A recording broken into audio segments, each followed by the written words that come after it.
L'Allemagne était vraiment devenue une nation bien différente. Elle était toujours le plus grand pays d'Europe, mais c'était désormais une démocratie avec des institutions républicaines. La République de Weimar, née dans les cendres de la défaite, fut associée à l'humiliation du traité de Versailles et affronta très vite de graves difficultés. Elle dut d'abord surmonter les troubles politiques fomentés par les révolutionnaires communistes et les nationalistes d'extrême droite. En 1923, le pays, incapable de payer les réparations de guerre, plongea dans l'hyperinflation et une crise économique sans précédent qui toucha de plein fouet la population.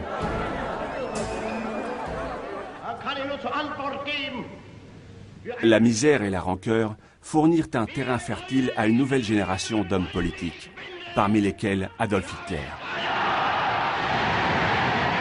Hitler était d'origine autrichienne. Engagé volontaire dans la Première Guerre mondiale, il combattit vaillamment et fut décoré de la Croix de fer. De retour en Allemagne, il s'installa à Munich. Ses talents de propagande et son charisme lui permirent de prendre rapidement le contrôle d'un groupuscule d'extrême droite qu'il fit grandir et transforme en Parti national-socialiste, le Parti nazi. En novembre 1923, Hitler et ses hommes de main tentèrent un coup d'État qui échoua, le putsch de Munich. Hitler fut condamné à 9 mois de prison. C'est là qu'il écrit Mein Kampf, mon combat, son manifeste politique antisémite où il expose son idéologie et son programme. Il accuse les Juifs d'être responsables de tous les maux de l'Allemagne, appelle à reconstruire la puissance du pays et à regagner l'espace vital par la conquête de nouveaux territoires à l'Est. Après sa libération, il s'attela à organiser les nazis sous la forme d'un parti politique discipliné.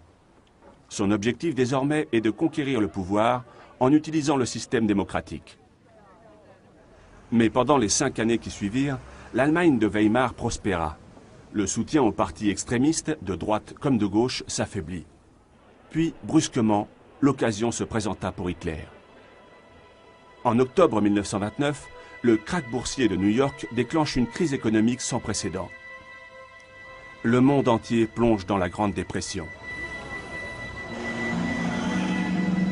En Allemagne, le nombre de chômeurs dépassa la barre des 6 millions. Pour les populations désemparées, seuls les discours des hommes politiques extrémistes semblaient offrir des solutions. Des hommes politiques comme Hitler. En 1931, le parti nazi est déjà un véritable mouvement de masse, avec une armée de voyous en chemise brune, les sections d'assaut USA, et une propagande bien organisée. Les nazis remportèrent les élections de 1932, devenant le premier groupe politique au Parlement allemand, le Reichstag. Mais Hitler refusa de composer une alliance et paralysa l'activité du Parlement. Pour sortir de l'impasse, le président Hindenburg finit par être contraint de nommer Hitler chancelier, chef du gouvernement, le 30 janvier 1933. En février, l'incendie du Reichstag permit à Hitler d'exiger des pouvoirs d'exception, d'éliminer tous ses opposants politiques et de commencer la mise au pas du pays.